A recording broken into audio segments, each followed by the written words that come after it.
The Valkyrie Dominion had ruled the galaxy for 12,000 years, and in all that time, not a single species had ever successfully resisted their conquest.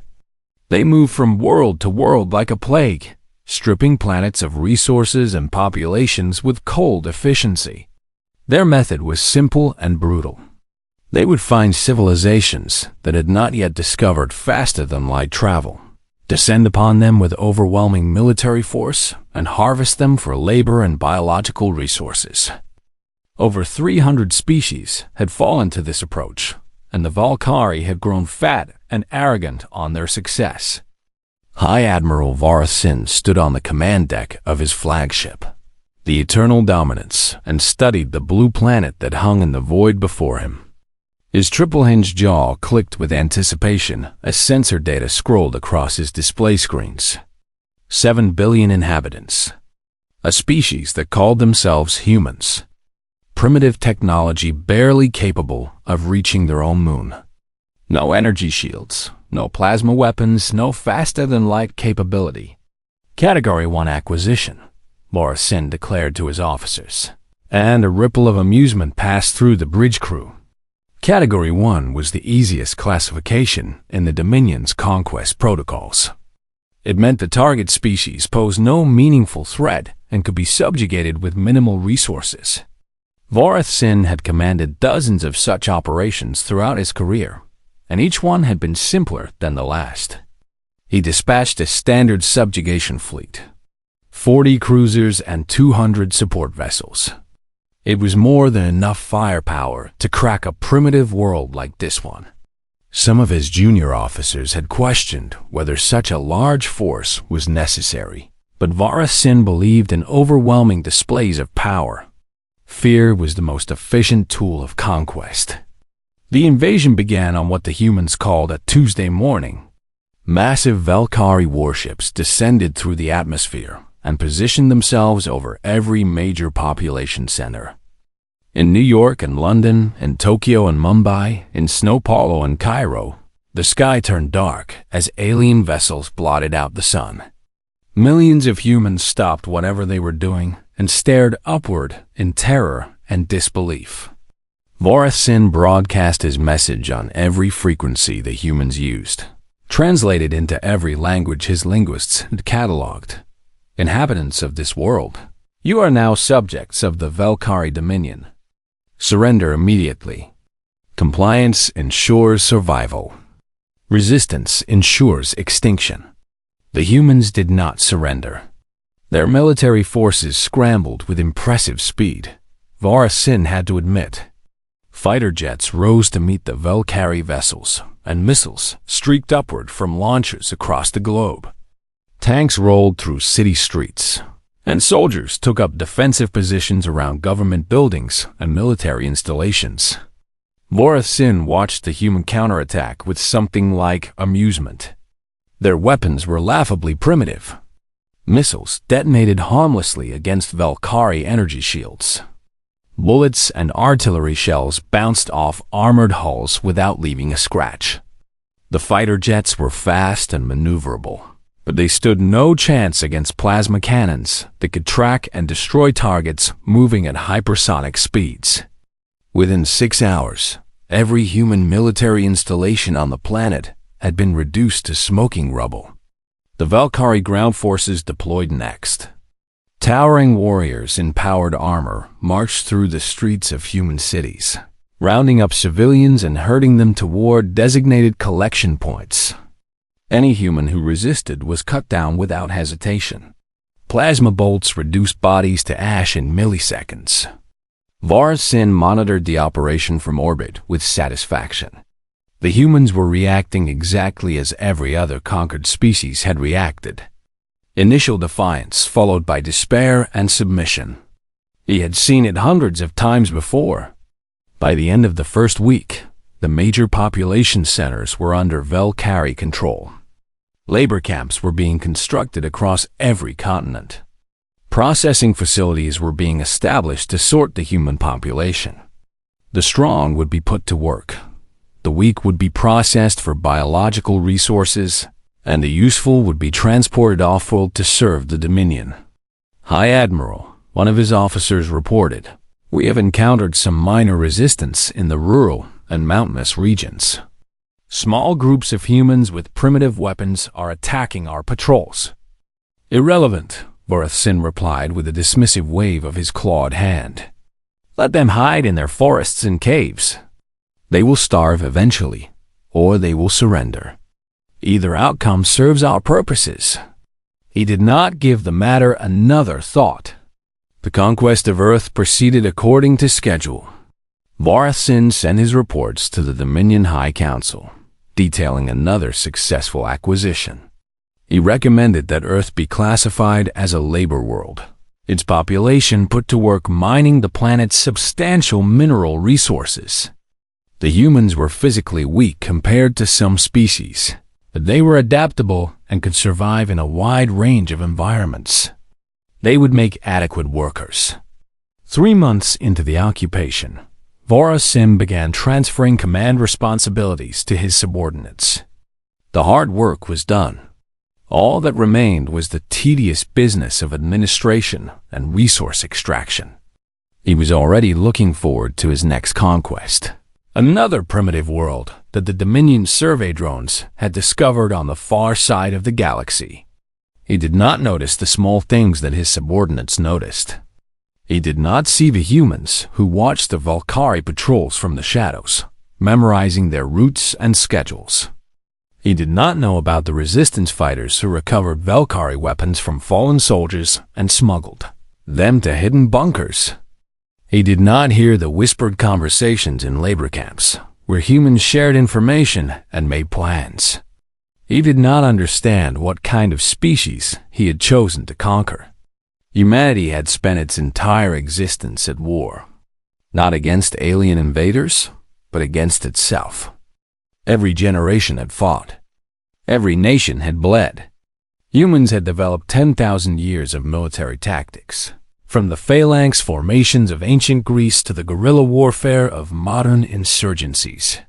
They had invented gunpowder and nuclear weapons, biological agents, and cyber warfare. They had written countless books on strategy and deception, on ambush and assassination. The Valkyrie had conquered species that had never known conflict, peaceful civilizations that had evolved without predators or competition. Those species had surrendered because they did not know how to fight. Humanity knew how to fight. In the mountains of Afghanistan, veterans who had spent decades fighting foreign invaders began training new recruits.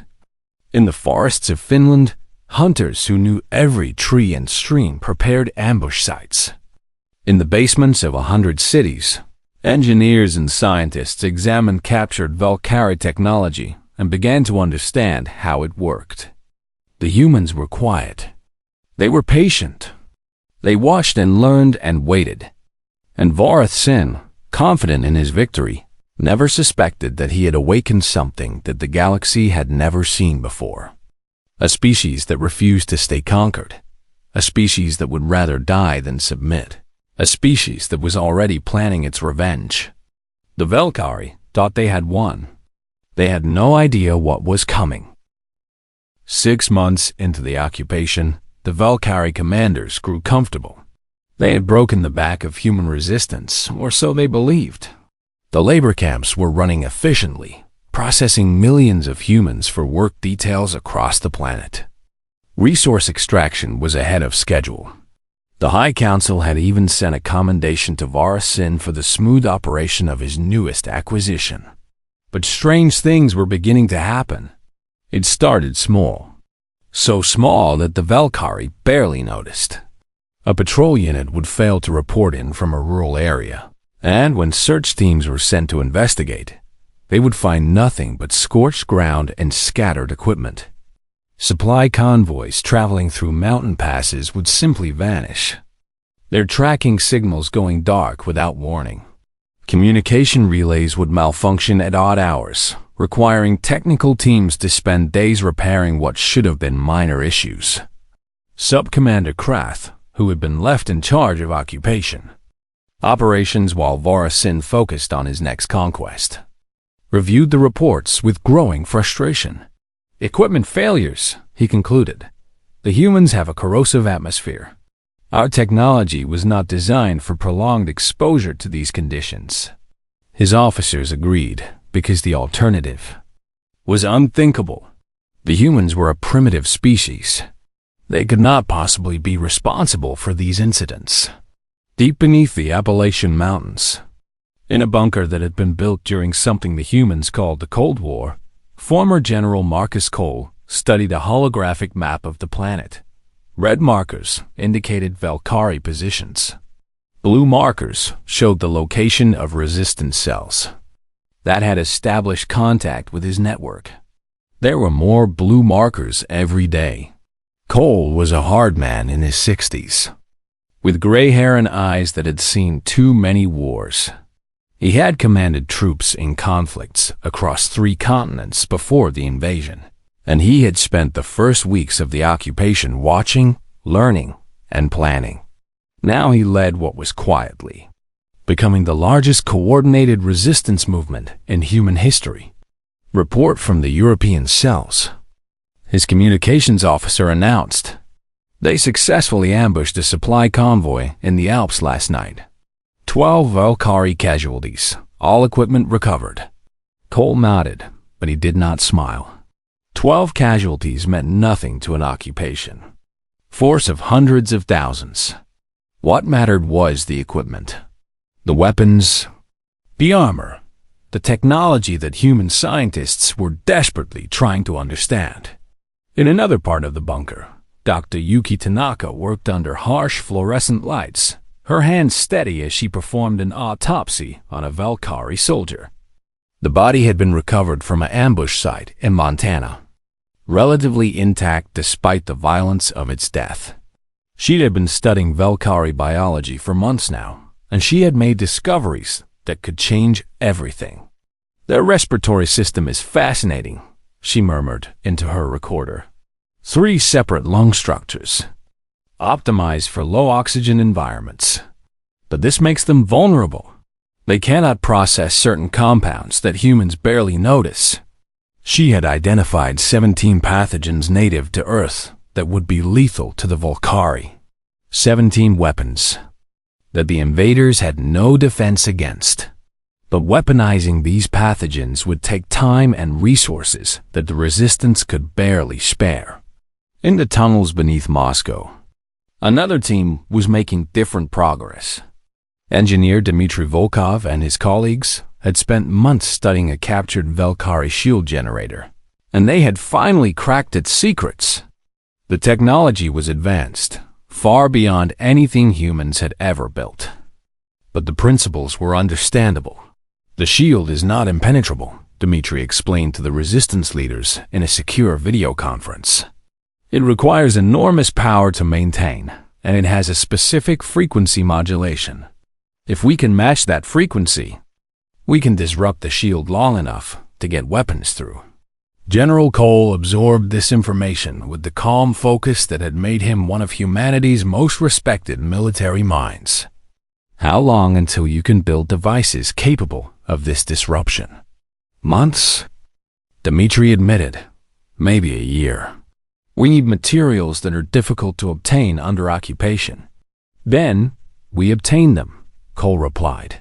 Whatever you need, we will find a way to get it. The resistance grew stronger every week. Humans who had been broken by the invasion found new purpose. Former soldiers trained civilians in combat tactics. Factory workers sabotaged Valkyrie equipment. Farmers hid food supplies for resistance fighters. Teachers passed coded messages through labor camp networks. The Valkyrie noticed the increase in incidents, but still refused to take them seriously. Sub-Commander Krath doubled patrols in trouble areas and tightened security protocols. But he remained confident that these were merely the death throes of a conquered species. He did not understand human psychology. He did not grasp that oppression bred resistance, that cruelty created determination, that every human the Valkyrie killed had friends and family who would dedicate their lives to revenge. In a refugee camp in Kenya, A young woman named Amara lost her entire family to a Valkyrie processing facility. She walked into the wilderness with nothing but the clothes on her back and the burning rage in her heart. 2 weeks later, she found a resistance cell operating in the highlands, and she begged them to teach her how to fight. In the ruins of Shanghai, a software engineer named Wei survived the initial invasion by hiding in the sewers. He emerged months later with a plan to infiltrate the Valkyrie communication network and turn their own technology against them. The local resistance cell gave him everything he needed to try. In the frozen forests of Sweden, a grandmother named Ingrid organized her entire village into a support network for resistance fighters. They provided food, shelter, and intelligence, and they never spoke a word to the Valkyrie patrols that passed through their town. These stories repeated themselves millions of times across the planet. Ordinary humans became extraordinary through necessity and determination. They had lost everything: their homes, their families, their way of life. But they had not lost hope, and they had not lost their will to fight. General Cole watched his network expand and felt something he had not felt since the invasion began. Optimism. The humans were outgunned and outmatched. But they were adapting. They were learning. They were preparing for something that the Valkyrie could not imagine. "We are not ready yet," he told his command staff during their weekly strategy session. "But we will be. Every day we grow stronger. Every day we learn more about our enemy. Every day we get closer to the moment when we can strike." His officers looked at him with fierce determination in their eyes. They had all lost people they loved. They had all sworn oaths of vengeance. And they all believed, with absolute conviction, that humanity would rise again. Above them, in orbit, Vorasin prepared to depart for his next conquest. He left Sub-Commander Krath in charge with simple instructions: maintain order, extract resources, crush any resistance.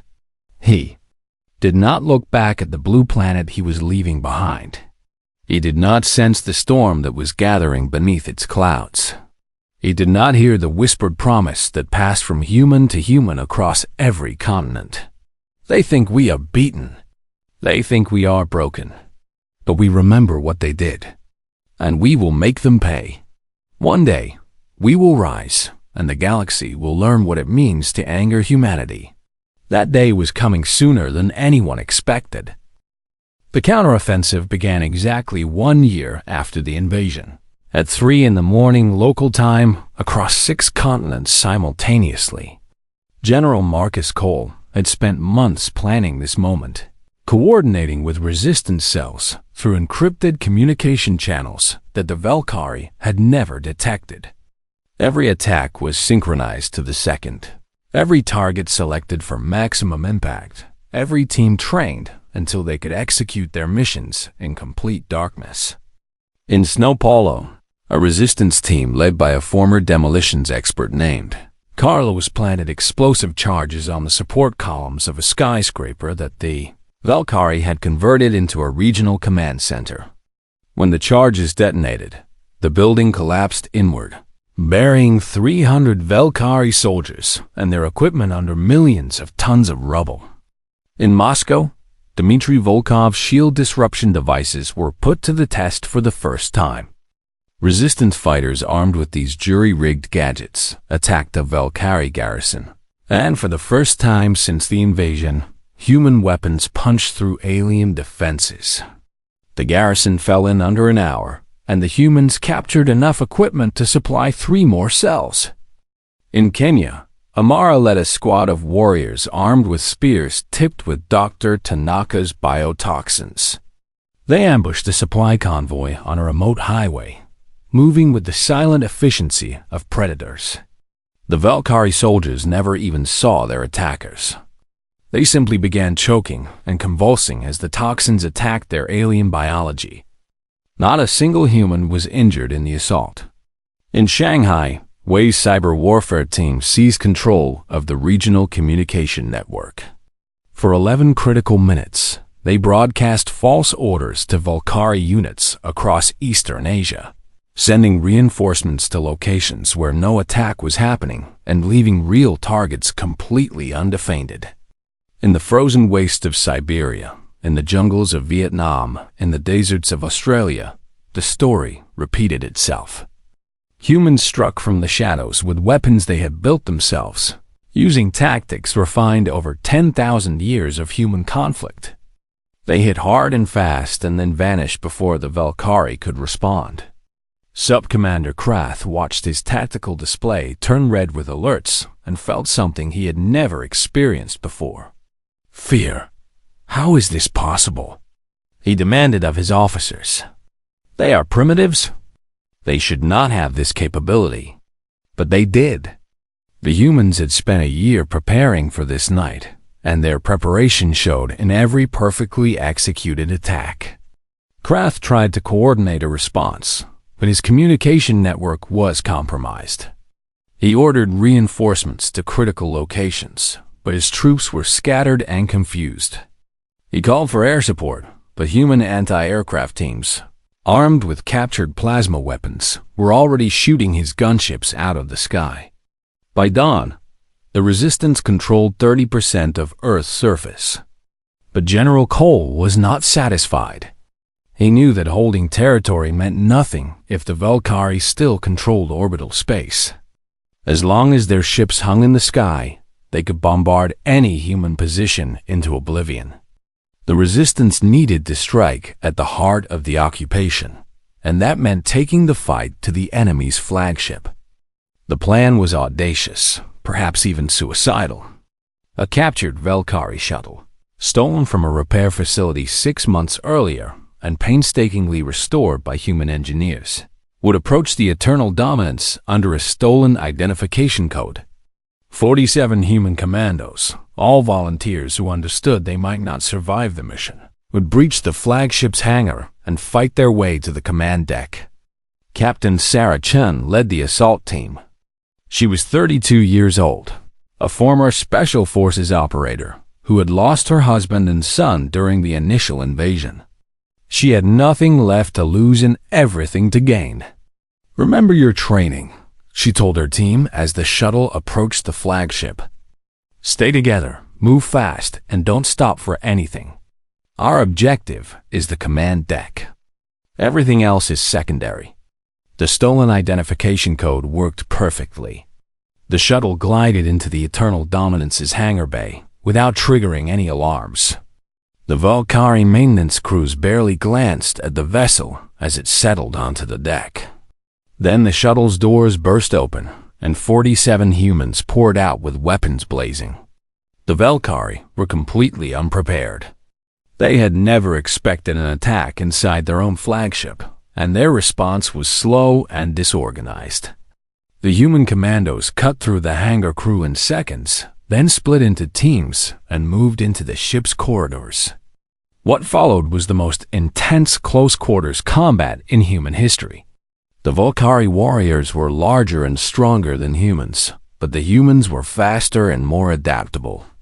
They used every trick in the book. Grenades bounced around corners. Flashbangs disoriented enemy squads. Soldiers provided covering fire while their teammates advanced. When their weapons ran dry, they used knives and clubs and their bare hands. Captain Chun led the main assault team toward the command deck. She lost soldiers with every corridor they crossed, but she never hesitated, never stopped moving forward. When a Valkyrie warrior blocked her path, she emptied her rifle into its chest, then drew her combat knife and kept advancing before the body hit the ground. Sub-Commander Krath received word of the assault and fled toward an escape pod. But the humans had anticipated this. A secondary team had already secured the escape pod bay, and when Krath arrived, he found himself facing a wall of human weapons. "Surrender," the team leader offered. "Oh, don't. Either way works for us." Krath surrendered. Captain Chun reached the command deck with only 12 of her original 47 soldiers. The doors were sealed, But human engineers had studied Valkyrie security systems, and they knew the override codes. The doors slid open, and the commandos burst through. High Admiral Varath Sin was not there. He was light years away, commanding his next conquest. But his second-in-command was present, along with the flagship's senior officers. They reached for their weapons, but the humans were faster. The bridge fight lasted less than a minute. When it was over, Captain Chun stood in the center of the Valkyrie command deck, surrounded by alien corpses and her surviving soldiers. She was wounded, exhausted, and covered in blood that was not all her own. But she was alive, and she had accomplished her mission. She activated the ship's communication system and broadcast on all frequencies. "This is Captain Sarah Chun of the Human Resistance. The Eternal Dominance is now under human control. To all Valkyrie forces, your commanders are dead, your flagship is captured, and your occupation is over. Surrender now, or face the consequences." Across the planet, humans heard the broadcast and cheered. In labor camps and resistance bunkers, in hidden villages and occupied cities, they raised their fists and screamed their defiance at the sky. General Cole listened to the broadcast with tears streaming down his weathered face. They had done it. Against impossible odds, humanity had struck back. But this was only the beginning. The Valkyrie Dominion would send reinforcements, larger fleets, more powerful weapons. The fight for Earth was far from over. Cole looked at his command staff and spoke with absolute conviction. "Today we proved that we can hurt them. Tomorrow, we will prove that we can defeat them. And someday, we will make sure they can never threaten another species again." The first battle was won. The war had just begun. The Valkyrie High Council responded to the Earth uprising with predictable fury. They could not believe what had happened. A primitive species, barely capable of reaching their own moon, had captured a Dominion flagship and killed thousands of Valkyrie warriors. It was unprecedented. It was humiliating. It demanded immediate and overwhelming retaliation. High Admiral Varath Sin was recalled from his current conquest and given command of a second fleet. 200 cruisers, 1,000 support vessels, and 50 troop transports carrying 500,000 ground soldiers. It was 5 times the size of the original invasion force, enough firepower to reduce Earth's surface to glass. "Burn it all," the High Council ordered. "Make an example of these humans. Show the galaxy what happens to species that dare to resist the Dominion." Varath Sin accepted the command with cold determination. He had underestimated the humans once, and he would not make that mistake again. This time, there would be no occupation, no harvesting. There would only be extermination. The second fleet traveled through hyperspace for 3 weeks, and during that time, humanity prepared for their arrival. General Cole knew the fleet was coming. Captured Valkyrie communication equipment had intercepted the High Council's transmission. He also knew that Earth could not survive a direct confrontation with such overwhelming force. The humans needed to change the rules of the game. "We have 18 months of captured technology to work with," he told his command staff. "We have some of the brightest minds our species has ever produced. And we have something the Valkyrie never expected. We have hope. Now show me what we can do with it." The humans worked with frantic energy. In orbital shipyards constructed from the wreckage of Valkyrie vessels, engineers built defense platforms armed with captured plasma cannons and missile systems. These platforms were crude compared to Valkyrie technology, but there were dozens of them, and each one was crewed by humans who were willing to die for their homeworld. On the surface, scientists completed Dr. Tanaka's bioweapon research. They had developed a pathogen that spread through Valkyrie populations like wildfire, attacking their unique respiratory system and rendering them sterile within a single generation. It would not kill them immediately, but it would ensure that their species had no future. Human infiltrators, traveling on captured shuttles with forged identification codes, carried this pathogen to a dozen Velkari colony worlds. They released it in population centers, in military bases, in government buildings. By the time the Second Fleet reached Earth, the bioweapon was already spreading through the Dominion. But humanity's most audacious achievement was something else entirely. Wei and his cyber warfare team had spent months studying Velkari communication technology, and they had discovered something incredible. The Dominion's faster-than-light communication network could be accessed and manipulated. With enough skill, they could broadcast messages to every corner of the galaxy. "We need allies," General Cole decided. "The Velkari have conquered hundreds of species. If even a fraction of them rise up alongside us, the Dominion will be fighting on 1,000 fronts." The message went out across the galaxy. This is humanity of Earth. The Velkari can be defeated. We have captured their flagship, killed their commanders, and developed weapons that can destroy them.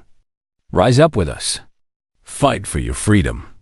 Together, we can end the Dominion forever.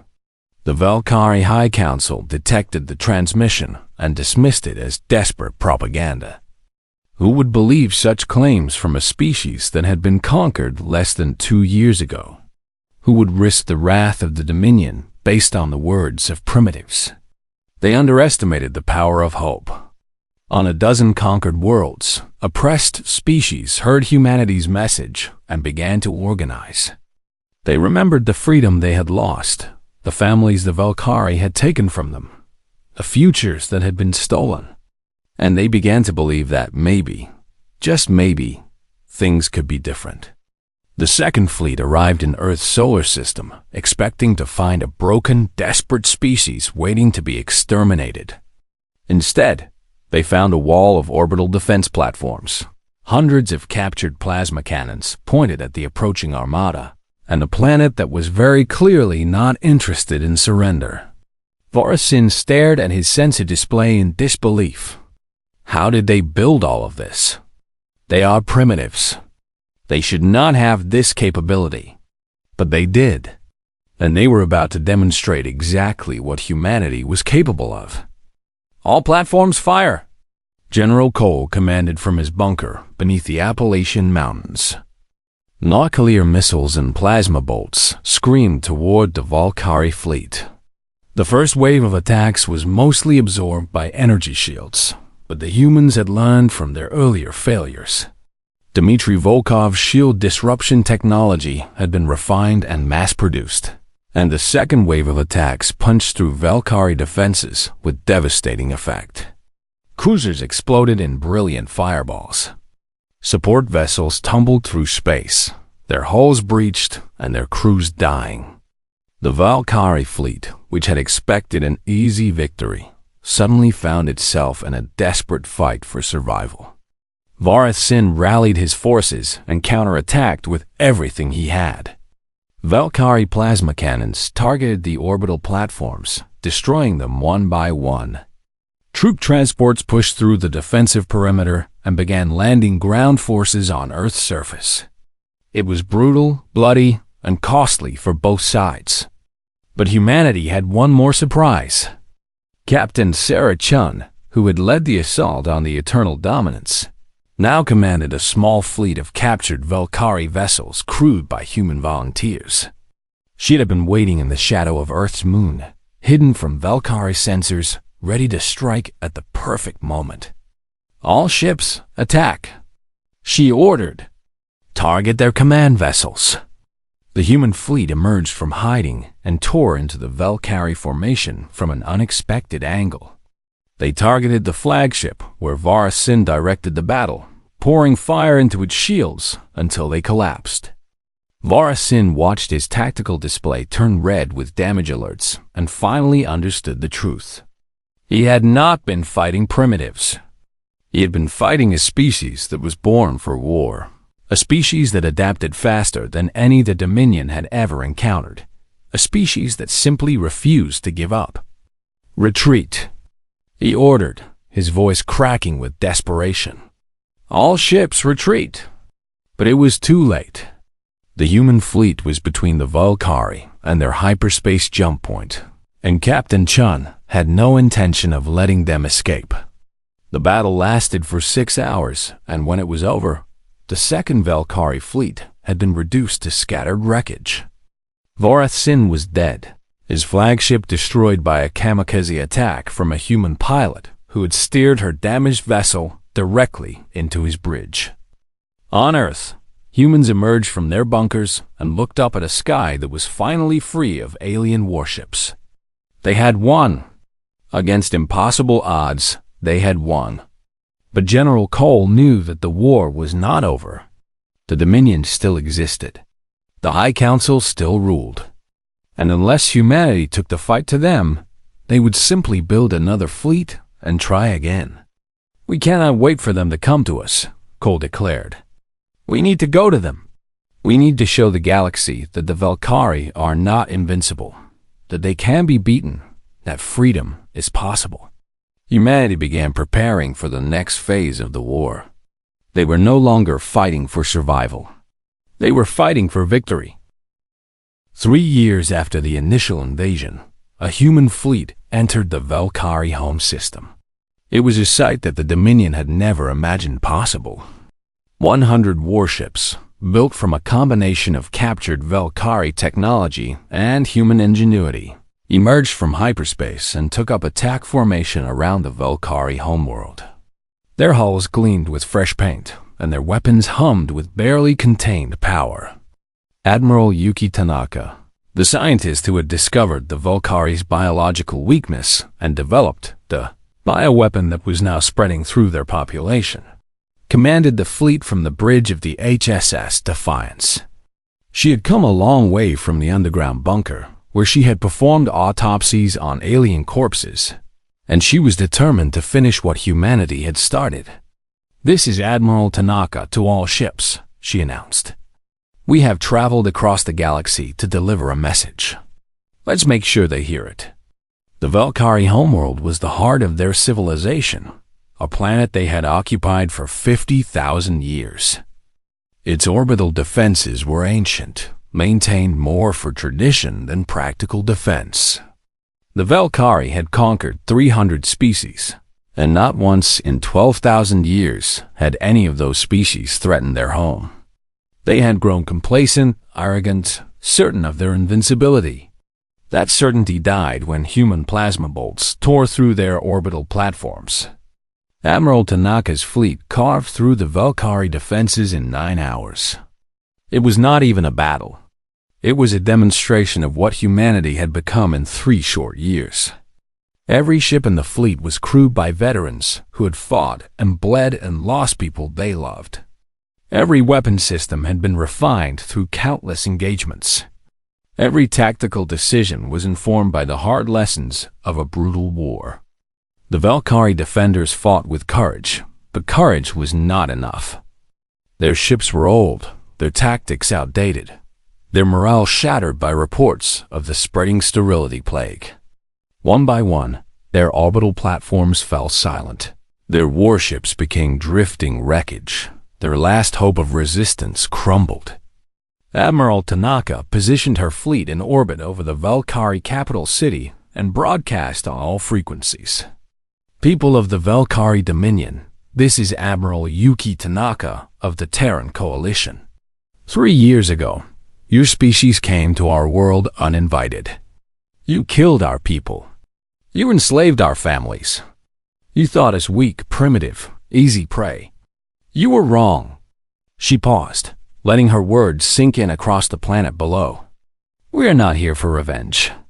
We could destroy your cities, poison your atmosphere, exterminate your species the way you have exterminated so many others.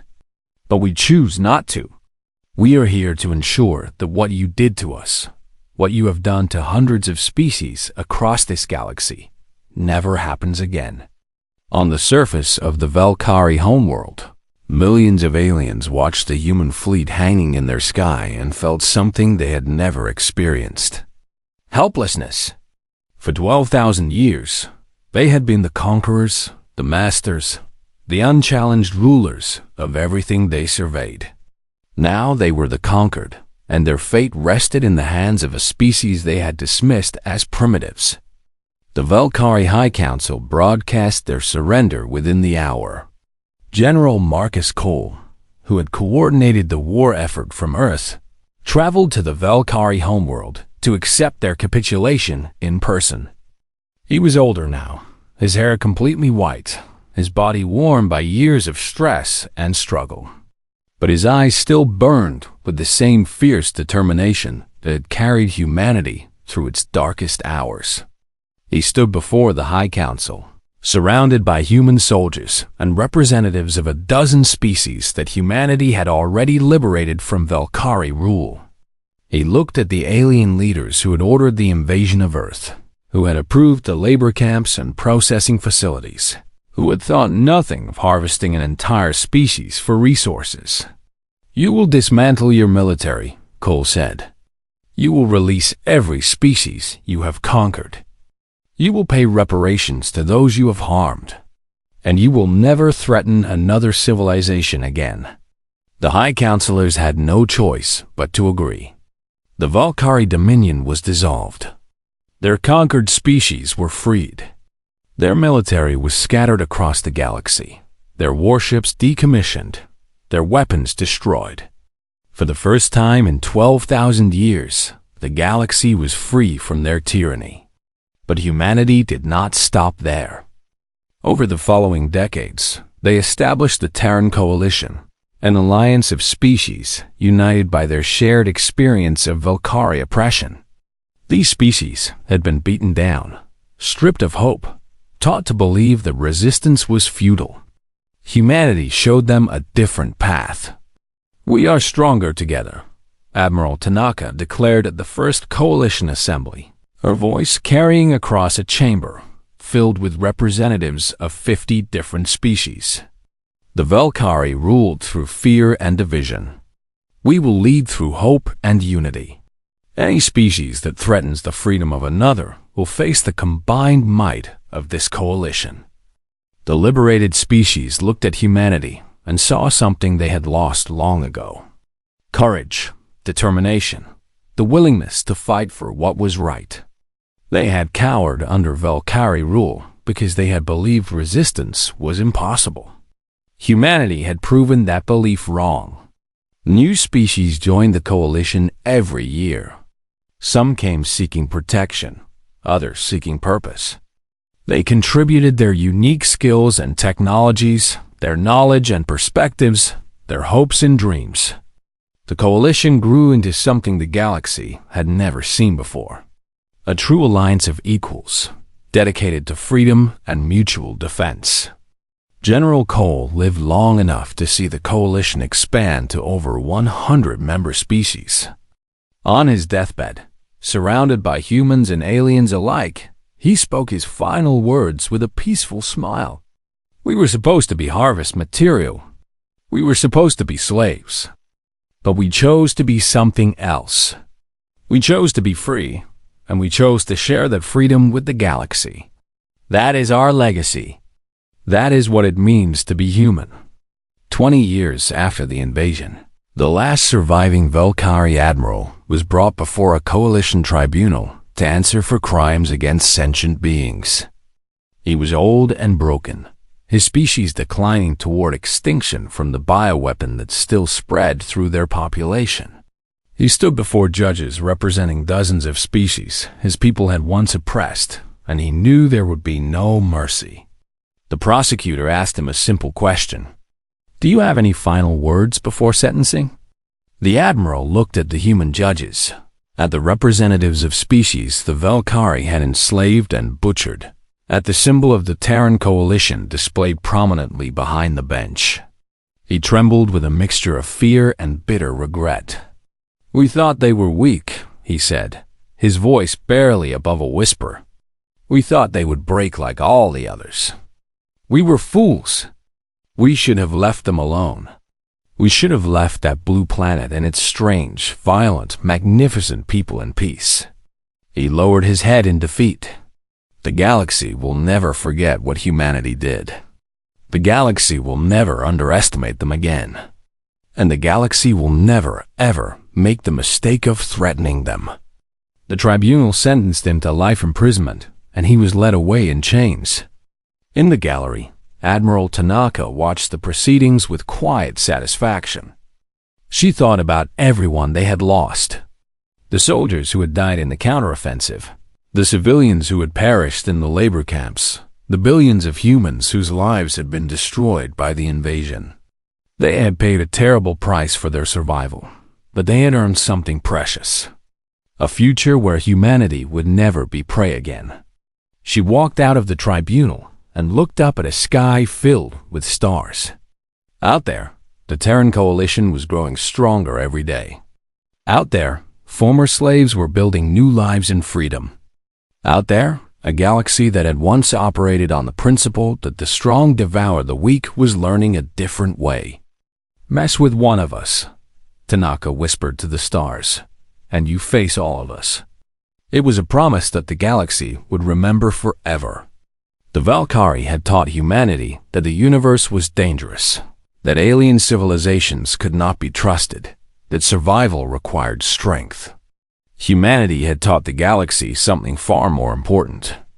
That freedom was worth fighting for, that courage could overcome impossible odds, and that even the smallest species could change the course of history. They had come to Earth expecting lambs. They had found wolves, and the wolves had inherited the galaxy.